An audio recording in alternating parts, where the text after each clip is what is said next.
Antibiotics ఏసుకుంటే గాయాలు మానిపోతాయా? ఎందుకట్లా యాంటీబయోటిక్స్ ఏసుకుంటున్నారు అని మీరు. అవును. వాళ్ళ యాంటీబయోటిక్స్ ఎక్స్‌పీరియన్స్‌లు ఇవన్నీ మాట్లాడుతుండే కొంతమంది హ్మ్. పేషెంట్స్ ఎంక్వైరీ చేసిన వాళ్ళు గూడా. నాకనిపించింది మనం డీటెయిల్‌గా అడ్రెస్ చేయాల్సిన ఇష్యూ ఏమో డాక్టర్. అచ్చా! You want more on antibiotics and wounds. ఇంకా అవును. కొంచెం డీటెయిలింగ్‌గా కావాలి మీకు అంటే ఇన్ఫర్మేషన్. మనం ఏసుకోవద్దు అంటున్నామా? లేకపోతే ఏసుకుంటే ఎంత మోతాదులో ఏసుకోవాలి? ఏవేసుకోవాలి? ఏంటి? ఇప్పుడు మీరన్న ఫస్ట్ క్వెషన్ ఏసుకోవద్దు అంటున్నారా అన్న పాయింట్‌కి వాస్తవంగా our body is not made to depend on medicines. God has created the body in a way that it can heal itself. మన శరీరానికి మందులతో పని లేదు. మన శరీరం వీక్ అయిపోయినప్పుడు, మన శరీరం సరిగ్గా వర్క్ కానప్పుడు మందులు సపోర్ట్‌గా తీసుకుంటాం. Same works with antibiotics. Right. అంటే మన బాడీ డిఫెన్స్ మెకానిజం సరిగ్గా వర్క్ కావట్లేగా యాంటీబయాటిక్స్ వాడాల్సొస్తుంది. హార్ట్ సరిగ్గా పంప్ కావట్లేదంటే హార్ట్‌కి సంబంధించిన మెడిసిన్స్ వాడాల్సొస్తుంది. బ్లడ్ సరిగ్గా ఫ్లో కావట్లేదు కదా అని బ్లడ్‌కి సంబంధించిన బ్లడ్ థిన్నర్స్ అని వాడాల్సొస్తుంది. మోషన్ సరిగ్గా రావట్లేదు అనేసరికి మోషన్ ఫ్రీ కావడానికి మెడిసిన్ వాడాల్సొస్తుంది. ఎందుకు? ఆ పర్టిక్యులర్ ఆర్గన్, ఆ పర్టిక్యులర్ థింగ్ సరిగ్గా వర్క్ కావట్లే కాబట్టి. అండర్‌స్టూడ్. సిమిలర్‌లీ మన డిఫెన్స్ మెకానిజం వీక్ అయిపోయినప్పుడు, లేకపోతే మన డిఫెన్స్ మెకానిజం అక్కడికెళ్ళి పని చేయలేకపోతుంది. అడ్డుకుంటుంది. డిఫెన్స్ పోవట్లే. Something is stopping it to reach to the site అన్నప్పుడు మనం అడిషనల్‌గా యాంటీబయాటిక్స్ వాడాల్సొస్తుంది. లోకల్‌గా గాయాల మీద కూడా యాంటీబయాటిక్స్ పెట్టుకొని వాడాల్సొస్తుంది. So basically medicine is nothing but supportive measure. But మన బాడీ పర్ఫెక్ట్ ఉంటే మనకి యాంటీబయాటిక్స్‌తో పనే లేదు. ఊళ్ళల్లో ఉంటారు. ఎండకి అనక, వానకనక కష్టపడి రైతులు పని చేసుకుంటారు. వాళ్ళకి కాళ్ళకి ముళ్ళు గుచ్చుకుంటాయి. గాజు పెంకులు గుచ్చుకుంటాయి. రాళ్ళు రప్పలు కొట్టి కొట్టి తగులుతాయి. వాళ్ళేమి డాక్టర్ దగ్గరకొచ్చి యాంటీబయాటిక్‌లు ఏసుకుంటారా? లేదు ఇమ్యూన్ అయిపోయింటారు వాళ్ళు. అంటే మొదటి నుంచి వాటికి.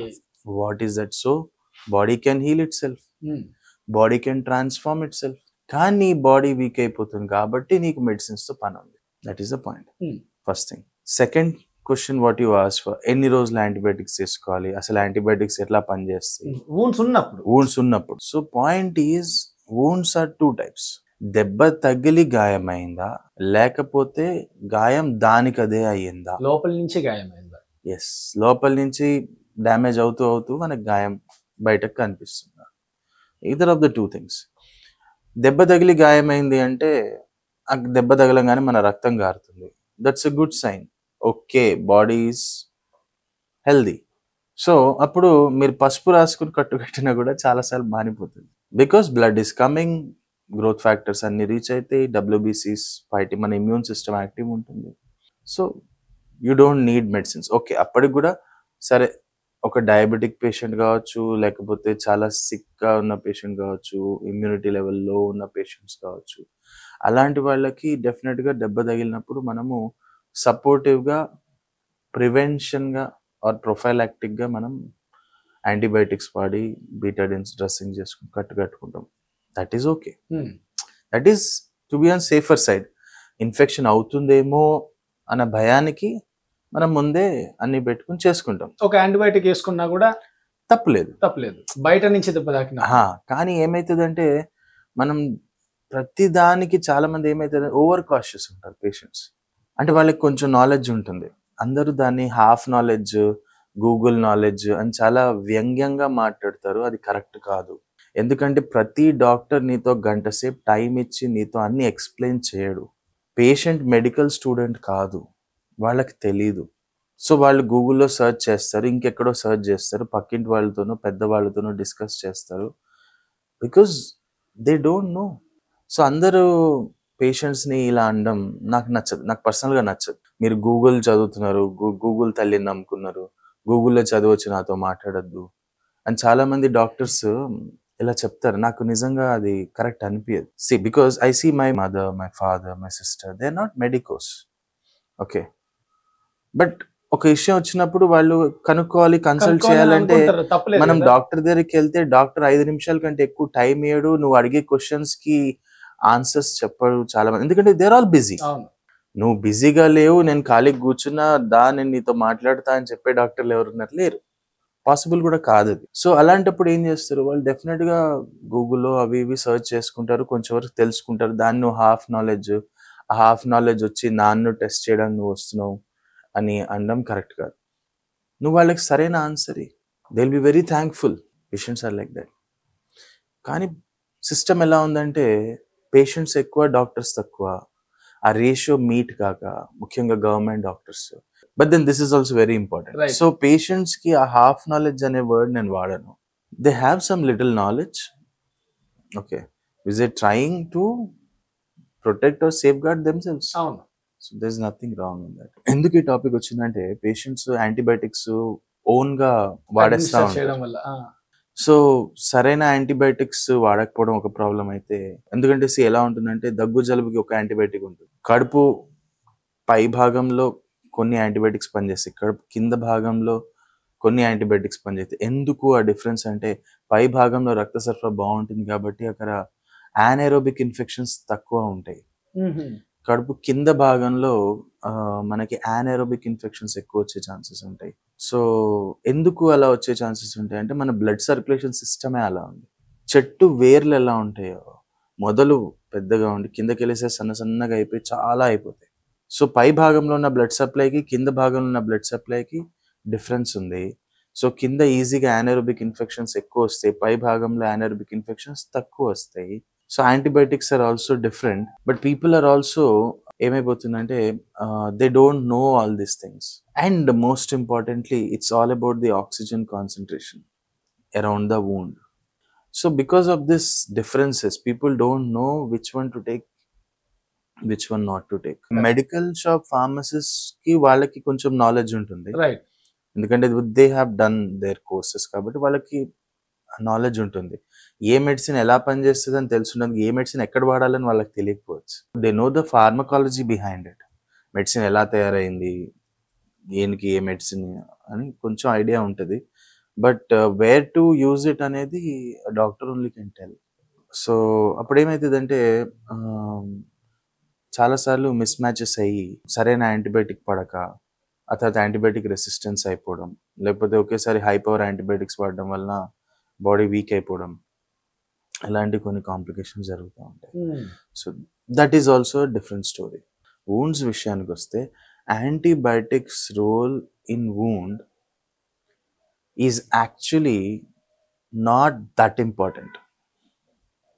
It's very important point. ఎందుకంటే నువ్వు యాంటీబయాటిక్స్ ఎంత ఇచ్చినా కూడా గాయాలు మానట్లేదు కొన్ని సందర్భాల్లో. సే ఒక 10 పేషెంట్స్ తీసుకుంటే ఈ రోజు ఉన్న డేట్కి ఒక 4 నువ్వు ఎంత హై పవర్ యాంటీబయాటిక్స్ ఏమి ఇచ్చినా మనకు రిజల్ట్స్ కనిపించని పరిస్థితులు వస్తున్నాయి. అంటే గాయం మానట్లేదు. I'm not talking about patient serious అయిపోయి సెప్సిస్ అయిపోయి ఐసీయూలో అడ్మిట్ అయిన పేషెంట్స్ గురించి నేను మాట్లాడట్లేదు.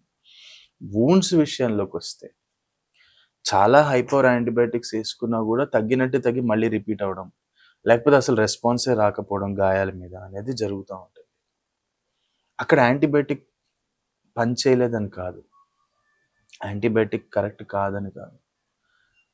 పాయింట్ ఈజ్ అక్కడ యాంటీబయాటిక్ వెళ్ళట్లేదు. ఫస్ట్ పాయింట్, యాంటీబయాటిక్ అక్కడ రీచ్ కావట్లేదు. ఒకవేళ రీచ్ అయినా కూడా యాంటీబయాటిక్ బాడీతో కాంటాక్ట్లో లేదు. బాడీతో కాంటాక్ట్లో లేదు అంటే అర్థం ఏంటి? యాంటీబయాటిక్ వేసుకుంటే ఏదో ఇన్సులేషన్ లేయర్ లాగా ఏదో ఉందా, something is there, that is called biofilm. So ఎప్పుడైతే మనం గాయం పైనుంచి యాంటీబయాటిక్ ఇచ్చినా ఫరక్ రావట్లేదు. చాలా మంది ఆ పౌడర్ అని ఈ పౌడర్ అని కలిపి గాయాల మీద పెట్టి ప్యాక్ చేస్తారు, అయినా రిజల్ట్ రాదు. యాంటీబయాటిక్ టాబ్లెట్ లా తీసుకున్నా కూడా అది బ్లడ్ ద్వారా అక్కడ దాకా రీచ్ కావట్లేదేమో. Okay, that could be one reason. గాయం పైన ఆ బయోఫిల్మ్ అనేది ఒకటి ఫామ్ అయిపోవడం వల్ల నువ్వు పైనుంచి యాంటీబయాటిక్ ఇచ్చినా రిజల్ట్ రావట్లేదు. కడుపులో వేసుకున్నా ఐవి ఇంజెక్షన్స్ వేసుకున్నా అది యాంటీబయాటిక్ అక్కడ రీచ్ కావట్లేదు. So there is a barrier. పైనుంచి బ్యారియర్ ఉంది, లోపల నుంచి బ్యారియర్ ఉంది. షీల్డ్ లాగా ఏదో కవర్ చేస్తుంది. లోపల నుంచి బ్యారియర్ ఏంటి, పైనుంచి బ్యారియర్ ఏంటి? Why it is not reaching to the site? నువ్వు ఐవి వేసుకున్నా ఓవరాల్ వేసుకున్నా it is not going to the site. Okay, మరి ఐవి ఓవరాల్ వేసుకున్నదంతా వేస్ట్ అయిపోయిందా అని నెక్స్ట్ క్వశ్చన్ ఉంటుంది. కాదు, అదేం చేస్తుందంటే మిగతా ఏరియాలో దాన్ని స్ప్రెడ్ కాకుండా ఆపుతుంది. ఆ ఇన్ఫెక్షన్ ని స్ప్రెడ్ కాకుండా ఆపుతుంది, కానీ అక్కడ ఉన్న ఇన్ఫెక్షన్ ని తీయలేకపోతుంది. ఎందుకంటే అది అక్కడ దాకా చేరలేకపోతుంది, సోర్స్ ని కొట్టలేకపోతుంది, బేసికల్ గా వెళ్ళలేకపోతుంది కదా, వెళ్తే కదా కొట్టేది. సో కంపెనీలు బాగాలేవు, యాంటీబయాటిక్ బాగాలేవు అని అంటే చెప్తాం. రైట్. అక్కడికి వెళ్తే కదా పని చేసేది. That is what the problem is. So ఏంటి ఆ ప్రాబ్లమ్? సో ఈ 2 విషయాలు మనం డిస్కస్ చేయాలి. ఫస్ట్ ఇంటర్నల్గా చూద్దాం. ఓకే, ఇంటర్నల్గా ఒక పెద్ద ఇంపార్టెంట్ పాయింట్ ఇప్పుడు నేను చెప్పబోతున్నా. It is oxygen concentration, it is oxygen pressure. అంటే అర్థం ఏంటంటే ట్యాంక్లో నుంచి నీళ్లు మన ట్యాప్లోకి వస్తాయి.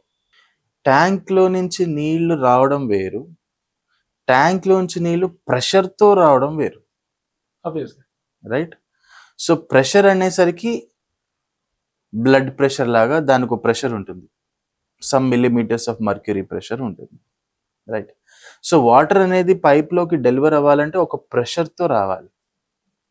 మామూలుగా కూడా నీళ్ళు వస్తున్నాయి అంటే వస్తున్నాయనే అంటాం. ప్రెషర్తో రావడం అనేది వేరు, మామూలుగా రావడం అనేది వేరు. ఇది గమనించాలి మనం. అంటే చాలా మంది పేషెంట్స్ అడుగుతారు, సార్ నా కాళ్ళ మీరు రక్త సరఫరా లేదంటున్నారు, అందుకే గాయం మాంతలేదు అంటున్నారు, మరి రక్తం వస్తుంది కదా అంటున్నారు. సర్జరీ చేసినప్పుడు డ్రెస్సింగ్ చేసిన రక్తం వస్తుంది కదా, అయినా గాయం మాంటలేదు కదా అంటే నేను అదే చెప్పాను. రక్తం ఉంది కానీ అది ఎంత మోతాదులో ఎంత ప్రెషర్ తో వస్తుంది అనేది పనిచేస్తుంది. సో అప్పుడు ట్యాప్ మనకు కొంచెం తిప్పినా ప్రెషర్ తో వస్తుంది కాబట్టి వర్కౌట్. నువ్వు ఫుల్ ట్యాప్ దిక్కినా అంతే ప్రెషర్ తో వాటర్ వస్తుంది, బెనిఫిట్ లేదు, క్లీన్ జరగదు. నువ్వు కిచెన్ లో పని చేస్తూ ఉంటావు, అంట్లు తోమాలి, ప్రెషర్ తో వాటర్ వస్తే వచ్చే క్లీనింగ్ కి నార్మల్ గా వాటర్ వచ్చే క్లీనింగ్ తేడా ఉంటుంది. Similarly now coming to this point, ఇప్పుడు మనం ఈ రూమ్ లో ఉన్నాం, ఒక ఎయిర్ ప్రెషర్ ఉంది, ఎయిర్ ప్రెషర్ అట్మాస్ఫియరిక్ ప్రెషర్ ఉంది, ఆ ప్రెషర్ ఉంది కాబట్టి ఇక్కడ ఆక్సిజన్ ఉంది. అదే హిమాలయాల వైపు వెళ్ళేసరికి ఏమవుతుందంటే ప్రెషర్ అనేది తగ్గిపోతుంది, ఆ ప్రెషర్ తగ్గిపోయేసరికి ఆక్సిజన్ కూడా డిస్పర్స్ అయిపోతుంది, అందుకే మనకు ఆ గాలి అందదు. కరెక్ట్. అంటే గాలి ఉంది కానీ ఆక్సిజన్ అందదు. కరెక్ట్. Got it. సిమిలర్లీ మన బాడీలో సెల్స్ లో కూడా ప్రతి ఒక్క సెల్లో కూడా ఆక్సిజన్ అనేది డెలివర్ అవ్వాలి అంటే ఒక పర్టికులర్ ప్రెషర్లో డెలివర్ అవ్వాలి, అప్పుడే సెల్ మెటబాలిజం అనేది జరుగుతుంది. Right. Where there is oxygen there is life, where there is no oxygen there is no life. Where there is no oxygen అక్కడ ఫంగస్, బ్యాక్టీరియా, వైరస్ గ్రో అవుతుంది. Okay. And where there is oxygen అక్కడ new blood vessels form అవుతాయి. Right. Where there is oxygen అక్కడ growth అనేది వస్తుంది. So ఒక గాయం మాంతలేదు అంటే అక్కడ గ్రోత్ రావట్లేదు. ఎందుకు రావట్లేదు అంటే ఆక్సిజన్ డెలివర్ కావట్లేదు, సెల్ మెటబాలిజం జరగట్లేదు. సో ఎంత ప్రెషర్ కావాలి మనకి మినిమం? సో అది డిఫరెన్స్. రక్తం రావడం వేరు, రక్తం ప్రెషర్తో రావడం వేరు. ఆ ప్రెషర్తో రక్తం వచ్చినప్పుడు ఆక్సిజన్ కూడా ప్రెషర్తో delivery. So what is the minimum pressure required అంటే 60 to 65 millimeters of mercury pressure కావాలి. ఓకే. మినిమం. వేళ అంచులైనా సరే అంత ప్రెషర్తో ఎప్పుడైతే ఆక్సిజన్ డెలివర్ అవుతుందో మినిమం ప్రెషర్తో సెల్ మెటబాలిజం జరుగుతుంది. మీరు చెప్పే ఈ ప్రెషర్ ఆఫ్ బ్లడ్ మన జనరల్ బ్లడ్ ప్రెషర్ రెండు ఒకటేనా? Pressure is same. Pressure is same. అంటే concept of pressure, measurement of pressure is same. కొంచెం డీప్ థియరీ అవుతుంది, but then it's very important. ఎందుకంటే ఇది అర్థం కాకపోతే మీకు అర్థం కాదు. రక్తం వస్తుంది అయినా గాయం మాంతలేదు, యాంటీబయాటిక్ వేసుకున్నాం కదా, మరి డాక్టర్ చెప్పేది ఏంటంటే యాంటీబయాటిక్ అక్కడ దాకా వెళ్ళట్లేదు కాబట్టి పని చేయట్లేదు అని అంటున్నారు. మరి యాంటీబయాటిక్ వెళ్ళాలంటే రక్తం రావాలని అంటున్నారు. మరి నా గాయంలో రక్తం వస్తుంది అయినా గాయం మాంతలేదు. అది సింపుల్, మనం అడ్రస్ చేసినాం. So the point is enough pressure తో రావాలి, అది రావట్లేదు కాబట్టి రావట్లేదు. సో ఇప్పుడు మనం ఏం చేయాలి? అది మీరు చెప్పేది ఇంటర్నల్ బ్యారియర్. ఇంకా అది కంప్లీట్ చేయలేదు. So minimum 60-65 millimeters of pressure ఉంటే మన సెల్ సర్వైవ్ అవుతుంది. ఆక్సిజన్ కాన్సన్ట్రేషన్ ఎప్పుడైతే ఈ ప్రెషర్ 20కి పడిపోతుందో యానైరోబిక్ అట్మాస్ఫియర్ తయారైతుంది. అక్కడ బ్యాక్టీరియా, ఫంగస్, వైరస్ గ్రో అవుతుంది. సో ఒక చోట ఫంగల్ ఇన్ఫెక్షన్స్ వస్తున్నాయి, ఒక చోట బ్యాక్టీరియల్ ఇన్ఫెక్షన్ వస్తుంది, ఒక చోట వైరస్ వస్తుంది. ఆల్ దోస్ వూండ్స్ దగ్గర కానీ ఏదైనా నాన్ హీలింగ్ వూండ్స్ అయిపోతున్నాయి. నెలలు సంవత్సరాలు అంటే అక్కడ యానైరోబిక్ అట్మాస్ఫియర్ తయారైంది. ఎందుకంటే ఆక్సిజన్ డెలివరీ తగ్గింది, ప్రెషర్ తగ్గింది. సో 20కి పడిపోయినప్పుడు ఇది ప్రాబ్లం. ఎప్పుడైతే ప్రెషర్ 0 to 5కి వెళ్ళిపోతుందో that is cell death, gangrene, which we were discussing last time. Okay. So ఇది ప్రెషర్తో డెలివర్ గాను. ఒక పొలంలో నీళ్ళు వస్తున్నాయి, ఒక పొలంలో ప్రెషర్తో నీళ్ళు వస్తున్నాయి. తేడా ఉందా లేదా? కరెక్ట్. సో బేసికల్ మీరు ఏమన్నారంటే అస్సలు కొంచెం కూడా ప్రెషర్ లేకుండా వెళ్ళిపోతుంటే ఇట్ ఈస్ యాజ్ అది బంజర్ భూమి లాగే ఉండిపోతుంది. సో గ్యాంగ్రీన్ బంజర్ భూమి అయిపోయింది లాస్ట్ కి 5% ప్రెషర్ వచ్చినప్పుడు 5 బంజర్ భూమి అని టాపిక్ ఎత్తా కాబట్టి నేను చెప్తాను, బంజర్ భూమితోనే పేషెంట్స్ నా దగ్గరకు వస్తారు. సో పేషెంట్స్ కాళ్ళు, పేషెంట్స్ గాయాలు నాకు బంజర్ భూమితో సమానం. నేను ఒక రైతులాగా బంజర్ భూమి మీద పని చేయాలి. ఒక రైతులాగా ఏం చేస్తారు? ఒక రైతు బాగా దున్ని పొలాన్ని, దాంట్లో యూరియా వేసి, ఫర్టిలైజర్స్ వేసి, నీళ్లు పోసి, దాన్ని ఫర్టైల్ ల్యాండ్గా మార్చి అప్పుడు విత్తనాలు నాటితే ఆ నాటిన విత్తనాలు మొలకలై మొక్కై చెట్టయ్యే వరకు జాగ్రత్తగా కాపాడుకుంటారు. అది ఒక ఫార్మర్ చేసే పని. నేను ఒక సర్జన్గా కూడా నేను కూడా ఒక ఫార్మర్ని. Medical farmer, surgical farmer, correct. So నేను కూడా అదే విధంగా నా wounds-ని హీల్ చేయాలి. దానికి కావాల్సింది ఏదో దానికి అందించి దాన్ని రెడీ చేసుకుని అక్కడ విత్తనాలు నాటి న్యూ బ్లడ్ వెజల్స్ తయారయ్యేటట్టు చేసుకోవాలి, న్యూ గ్రోత్ వచ్చేటట్టు చేసుకోవాలి. అప్పుడే ఆ wound హీల్ అవుతుంది. సో బేసిక్గా we are also doing farming. Correct. Now coming back to the point, ఇంటర్నల్లో ఇంకొక పాయింట్ ఏంటంటే 0 to 5 వెళ్తే సెల్ డెత్, అంతే. అందుకే గ్యాంగ్రీన్ అయిపోయింది. అవును. అదే ప్రెషర్ 20లో ఉన్నప్పుడు యానెరోబిక్ ఇన్ఫెక్షన్స్ వస్తున్నాయి. సో ఇన్ఫెక్షన్స్ వచ్చి దానికి క్లీన్ చేసి అంతా చేస్తా వెళ్తారు. తర్వాత అది నల్లగా అయిపోతూ ఉంటుంది. క్లీన్ చేస్తున్నారు, యాంటీబయాటిక్స్ పెడుతున్నావు, రైట్? నువ్వు గాయాన్ని క్లీన్ చేస్తున్నావు, యాంటీబయాటిక్స్ పెడుతున్నావు, డిబ్రైడ్మెంట్ సర్జరీలు చేస్తున్నావు, అయినా కూడా గాయం చెడిపోతా ఉంది, నల్లగా అయిపోతా ఉంది. కారణం ఏంటి?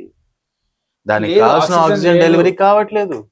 ప్రెషర్ తగ్గిపోతా ఉంది. 60-65 నుంచి ఉండాల్సింది 20కి పడిపోయి ఆ తర్వాత 0 to 5 5కు పడిపోయింది. సెల్ డెత్ అయిపోయింది. సో నువ్వు ఎంత యాంటీబయాటిక్స్ ఇచ్చినా, ఎంత డిబ్రైడ్మెంట్లు చేసినా, ఎన్ని రకమైన కట్లు కట్టినా దాన్ని నువ్వు ఆపలేకపోతున్నావు. ఎందుకంటే నువ్వు బయట నుంచి ప్రయత్నం చేస్తున్నావు, దానికి కావాల్సిన దానికి ఇవ్వట్లేదు. That is the problem. Why the wounds are not healing despite using antibiotics వాడుతూ కూడా యాంటీబయాటిక్లు సర్జరీలు ఎంత చేసినా ఇంకా డ్యామేజ్ అయిపోయి వేలు కొట్టేసే పరిస్థితి వస్తుంది. రీజన్ ఇది. ఎందుకంటే అది ప్రెషర్ తగ్గిపోతా ఉంది. Now there is another catch here. So దీన్ని ఏమంటారు? హైపాక్సియా. యానెరోబిక్ అట్మాస్ఫియర్ తయారైంది. హైపాక్సియా అంటే ఆక్సిజన్ లేని atmosphere, right? 0 to 5 is cell death, but 5 to 10 అంటే it's very mild oxygen is coming. అది ఇంకా డేంజర్ ఎందుకు తెలుసా? 5 to 10 ప్రెషర్లో అంటే హైపాక్సియా అట్మాస్ఫియర్ హైపాక్సిక్ డ్యామేజ్ జరుగుతుంది. అంటే ఒకళ్ళని ముక్కు మూసేస్తే ఎలా అయితే కొట్టుకుంటారో అలా సెల్స్ ఇంతే ఆక్సిజన్ అందుతుంది. సో ఇంత ఆక్సిజన్ అందుతున్నప్పుడు అది స్ట్రగుల్ టు ఫంక్షన్ అవుతుంది. ఆ స్ట్రగులే సెల్ గ్రోత్ అవుతుంది. అబ్నార్మల్ గా సెల్ గ్రోత్ అవుతుంది. అదే క్యాన్సర్ గా మారుతుంది. అండర్స్టూడ్? 0 to 5 ప్రెషర్ అనేది సెల్ డెత్. కానీ 5 to 10 అందని ఆక్సిజన్ లెవెల్స్ లో ఉన్నప్పుడు హైపాక్సిక్ డ్యామేజ్ జరుగుతుంది. హైపాక్సియా వల్ల బాడీ ఇంకా ఓవర్ రియాక్ట్ అవుతుంది. ఆ ఓవర్ రియాక్ట్ అయ్యి ఓవర్ సెల్ గ్రోతే cancer. 0 to 5 is gangrene, 5 to 10 cancer, 20-25 anaerobic infections. See everything, all these things. ఈరోజు పబ్లిక్ గాయాల విషయంలో కానీ హెల్త్ విషయంలో కానీ స్ట్రగుల్ అవుతున్నారంటే ఇవే కదా మేజర్. ఇన్ఫెక్షన్ కంట్రోల్ కాకపోవడం, క్యాన్సర్స్ రావడం, సెల్ డెత్ అయిపోయి గ్యాంగ్రీన్ అయిపోవడం, ఇవే కదా మేజర్ ఇష్యూస్. ఈ మూడిటికి కారణం ఒకటే, ఆక్సిజన్ డెలివరీ తగ్గిపోవడం సెల్స్లో. మీరు 5 దాకా వస్తే డెడ్ అన్నారు, బట్ 5 to 10 5 to 15 మీరు అన్నది అయితే అది జస్ట్ బ్లూ మై మైండ్. అంటే సెల్స్ అజిటేట్ అయిపోతాయి. అంటే చాలా తక్కువ ఆక్సిజన్ ఉండడం వల్ల అది క్యాన్సర్ పెరిగేది హైపాక్సిక్ కండిషన్స్ లో కదా. Okay okay. కంప్లీట్ చంపకుండా అలా అని బతికి లేదు, ఆ టైంలో ఓవర్ గ్రోత్ అవుతుంది. సో ఇది జస్ట్ ఇది ఒక పుండు. It's not just about wound, this is much more than a wound. మామూలుగా వూండ్ మన కంటికి కనిపిస్తుంది అంతే. కంటికి కనిపించింది బాడీలో చాలా జరుగుతూ ఉంటాయి. అన్నిటికీ రూట్ కాజ్ ఒకటే, ఆక్సిజన్ డెలివరీ సిస్టమ్. అందుకే మనం కొంచెం మన పాతకాలంకి వెళ్తే, పాతకాలం కాదు కానీ అవర్ యాన్సిస్టర్స్ వాళ్ళందరూ ప్రాణాయామం చేయాలి, వ్యాయామం చేయాలి. ఎందుకంటే they want to stretch your body. Nobody asked you to go and do weight lifting. They said ప్రాణాయామం లేదంటే వ్యాయామం అంటే exercise, breathing, stretchings, oxygen delivery improves. That is enough. నువ్వు గంటలు రోడ్ల మీద పరిగెత్తి 10,000 అడుగులు తిరిగాను, 20,000 అడుగులు తిరిగాను, జాగింగ్ చేసుకున్నాము, బాడీ బిల్డింగ్కి వెళ్ళి జిమ్ చేసుకున్నాము, what ever you're doing, but is that what your body really needs? Your body needs to be stretched. Every cell should get optimum amount of oxygen delivery. You will be disease free. So again oxygen, ఈ రోజు కూడా మళ్ళీ అదే antibiotic, అదే oxygen discussion. So this about internal. అవును, right. అందుకే external film ఏంటి? External film. Now this is the point. External film అనేది చాలా సింపుల్ గా మనం చెప్పొచ్చు. ఏంటంటే bacteria is also a living being కదా. అవును, it is also living on this earth కదా. But it needs a different atmosphere to live on the earth. ఇప్పుడు మనం ఈ రూమ్ లో ఉన్నామంటే ఒక లెవెల్ ఆఫ్ మాయిశ్చర్ ఉంది, ఒక లెవెల్ ఆఫ్ ఎయిర్ ప్రెషర్ ఉంది, లెవెల్ ఆఫ్ ఆక్సిజన్ ఉంది, కాబట్టి హ్యాపీగా కూర్చున్నాం. సపోజ్ మాయిశ్చర్ ఎక్కువైనా, చెమటలు గారుతుంటే మనం ఎక్కువసేపు ఉండలేము, లేకపోతే బాగా చలేసినా ఎక్కువసేపు. సో ఎనీథింగ్ మనం బ్యాలెన్స్ చేసుకోలేం, రైట్. అదే విధంగా బ్యాక్టీరియా కూడా అక్కడ గ్రో అవ్వాలి అంటే దానికంటూ ఒక అట్మాస్ఫియర్ అక్కడ తయారై ఉండాలి, రైట్, ఉండాలి. దానికి అనుకూలమైన వాతావరణం అక్కడ ఉంటేనే బ్యాక్టీరియా గ్రో అవుతుంది. ఆ అనుకూలమైన వాతావరణం ఏంటి? బాడీలో ఉన్న యాసిడిటీ, బాడీలో ఉన్న యాసిడ్ లెవెల్స్. ఓకే, బాడీలో ఉన్న యాసిడ్ లెవెల్స్, బాడీ లోపల యాసిడ్ లెవెల్స్ తక్కువ ఉండాలి, బాడీ బయట యాసిడ్ లెవెల్స్ ఎక్కువ ఉండాలి. బాడీ బయట in the sense skin, okay, wounded areas లో ఆల్కలైన్ నేచర్ ఎక్కువ ఉంది అనుకో, అక్కడ బ్యాక్టీరియా గ్రో అవుతుంది. No this is very controversial. అందరూ యాసిడ్ లెవెల్స్ ఉంటాయి కదా బ్యాక్టీరియా పెరుగుతుంది అనుకుంటారు. No, it is the alkaline medium. So it is the pH basically. Some superficial infections కి ఆల్కలైన్ pH కావాలి, డీప్ రూటెడ్ ఇన్ఫెక్షన్స్ కి అసిడిక్ pH కావాలి. There is some difference. Okay, so basically it is the pH game. So దానికి అనుకూలమైన వాతావరణం is the pH of the wound. acidic pH, alkaline pH. Number 1. Number 2, anaerobic atmosphere. So simple words లో acidity లేకుండా చూసుకోవాలి అని చెప్పచ్చా మనం? Of course, అంతే కదా. అసిడిటీ వల్ల ఇన్ఫ్లమేషన్ వస్తుంది, ఇన్ఫ్లమేషన్ వల్ల వాపు వచ్చేస్తుంది, ఎడిమా వచ్చేస్తుంది, బ్లడ్ ఫ్లో తగ్గిపోతుంది, ఆక్సిజన్ ప్రెషర్ తగ్గిపోతుంది. రూట్ కాజ్ ఏంటి? Acid levels. యాసిడ్ క్లీన్ అవ్వాలంటే బాగా వాటర్ తాగాలి. Got it. So that is the point. Body లోపల ఉన్న యాసిడ్ లెవెల్స్ ని మనం, ఎందుకంటే almost all the organs 7 to 7.5 pH ఆ రేంజ్ లో ఉంటాయి. మనం తీసుకునే ఫుడ్, మనం తీసుకునే water, everything is acidic. So దానివలన మనకి చాలా వరకు ప్రాబ్లమ్స్ వస్తాయి.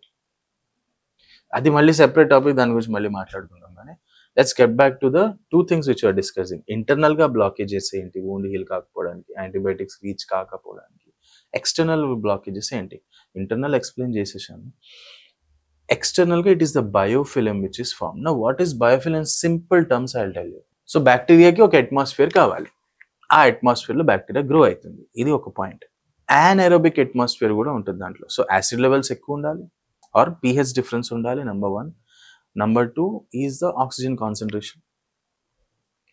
ఓకే, సో ఆక్సిజన్ కాన్సన్ట్రేషన్ తక్కువ ఉంది కాబట్టి యానెరోబిక్ అట్మాస్ఫియర్ కూడా బ్యాక్టీరియా గ్రో అవుతుంది. Correct, right. Most important thing, now అక్కడ బ్యాక్టీరియా గ్రో అవుతుంది, మనం ఏం చేస్తాం? ఆ బ్యాక్టీరియాని చంపాలని యాంటీబయాటిక్స్ ఇస్తూ ఉంటాం. What I said in the beginning, bacteria is also like a living being. So తను ప్రొటెక్ట్ చేసుకోవాలని చూస్తుంది, రైట్. అంటే బాగా వర్షం పడితే మనం ఏం చేస్తాం? ఒక గొడుగు ఓపెన్ చేసుకుంటాం, ఒకసారి తడుస్తావు, 2 సార్లు తడుస్తావు, 3వ సారి గొడుగు తెచ్చుకుని బయటకు వెళ్తావు, ఎందుకంటే నీకు తెలుసు వర్షం వస్తుంది అని. అలాగే బ్యాక్టీరియా కూడా యాంటీబయాటిక్స్ పడుతున్నాయి కాబట్టి మనం కూడా ఒక గొడుగు ఓపెన్ చేసుకుని వెళ్ళాలి బయటకి అని ఆ రెసిస్టెన్స్ డెవలప్ చేసుకుని తన ఒక బయోఫిలిం ని ఫార్మ్ చేసుకుంది. Is it literally a physical film? It's a physical barrier created by the bacteria okay. itself as to protect themselves. Okay అదే బయోఫిలిం. ఓకే. సైన్స్ ఫిక్షన్ సినిమా లాగా. సో బ్యాక్టీరియా ఏం చేస్తుంది, బ్యాక్టీరియా తనకు తాను దాని మీద ఒక బయోఫిల్మ్ ని తయారు చేసుకుంటుంది. మనకు అది బయోఫిల్మ్ ఉన్న విషయం అర్థం కాక దాని మీద నుంచే ఆయింట్మెంట్ క్రీమ్లు అన్ని పెడతా ఉంటాం. అది అయినా కూడా అది సరిపోదు, అక్కడే ఉంటుంది. ఎందుకంటే ఎక్కడో it is covering it self. చాలా సార్లు డిబ్రైడ్మెంట్ సర్జరీస్ అవుతాయి, కొన్నిసార్లు బయోఫిలిం పోతుంది, కానీ బ్యాక్టీరియా డీప్ రూటెడ్ ఉండేసరికి అవి మళ్ళీ వచ్చేది. ఎందుకంటే సూపర్ఫిషియల్ గా తీస్తున్నా కానీ డీప్ గా ఉన్న బ్యాక్టీరియా మళ్ళీ పైకి వస్తుంది, మళ్ళీ బయోఫిలిం తయారు చేసుకుంటుంది. అందుకని చాలాసార్లు గాయం నీట్ గా ఎర్రగా కనిపించినా తొందరపడి మనం స్కిన్ గ్రాఫ్ట్ వేసిన, ప్లాస్టిక్ సర్జన్స్ ఫ్లాప్ ప్రొసీజర్స్ చేసిన, మాలాంటి పొడియాట్రిక్ సర్జన్స్ వీడు డర్మల్ సబ్స్టిట్యూట్స్ ఇలాంటివన్నీ చేసినప్పుడు ఓన్ టేకప్ కాలేదు. 3rd డే 4th డే కల్లా స్కిన్ గ్రాఫ్ట్ పోయింది, ఫెయిల్ అయింది, స్కిన్ గ్రాఫ్ట్ ఫెయిల్ అవుతుంది. All these things are happening because ఆ బయోఫిల్మ్ ఒకటి ఉంది, అది పోలేదు. గాయం ఎర్రగా కనిపించినంత మాత్రం బయోఫిల్మ్ లేదని కాదు. అది మనము ట్రీట్మెంట్ చేసే కొద్దీ మనము ఇది అరే ఇది యాంటీబయాటిక్ వెళ్ళలేకపోతుంది, బయోఫిలిం ఉండొచ్చు అని గ్రహిస్తామా, లేకపోతే is there a way to actually diagnose it? Simple గా చెప్పాలంటే బయోఫిల్మ్ ఒక్క రోజులో తయారు కాదు. అక్యూట్ వూండ్స్ లో బయోఫిల్మ్ రాదు. క్రానిక్ వూండ్స్, నెలల తరబడి ఉండిపోయిన వూండ్స్ లో ఖచ్చితంగా బయోఫిల్మ్ ఉంటది అని కాబట్టి అందుకే హీల్ కావట్లేదు. సో ఆ బయోఫిలిం ని ఫస్ట్ పోవాలి, నంబర్ 1. నంబర్ 2, మనం ఇప్పుడు ఇదే పాతకాలంలో అంటే ఇప్పుడు కూడా అదే చేస్తున్నారు. దాని స్వాబ్ తీసి కల్చర్ కి పంపించి 3-4 డేస్ వెయిట్ చేసి 5th డేకి రిపోర్ట్ వచ్చి బ్యాక్టీరియా లేదు అని వస్తుంది కొన్నిసార్లు. లేకపోతే బ్యాక్టీరియా ఉంటే ఫలానా బ్యాక్టీరియా ఉంది అని చెప్పి దానికి ససెప్టబుల్ యాంటీబయాటిక్స్ ఏంటి. So it's lengthy process, right? So what we are doing, just with one photo click we can identify whether the bacteria is present or not. నువ్వు డిబ్రైడ్మెంట్ చేస్తావు, డిబ్రైడ్మెంట్ చేసిన తర్వాత మరి బయోఫిల్మ్ పోయిందా లేదా అని చెక్ చేసుకోవడానికి ఒక క్లిక్, అక్కడ ఏ గ్రోత్ కనిపించలేదంటే బయోఫిల్మ్ లేదు, బ్యాక్టీరియా లేదు. You can straight away go for skin grafting. You don't need to wait for 3-4 days. Great. Anta advanced technologies, we will talk about advanced technology in our next section. Okay, thanks a lot, doctor. Yeah.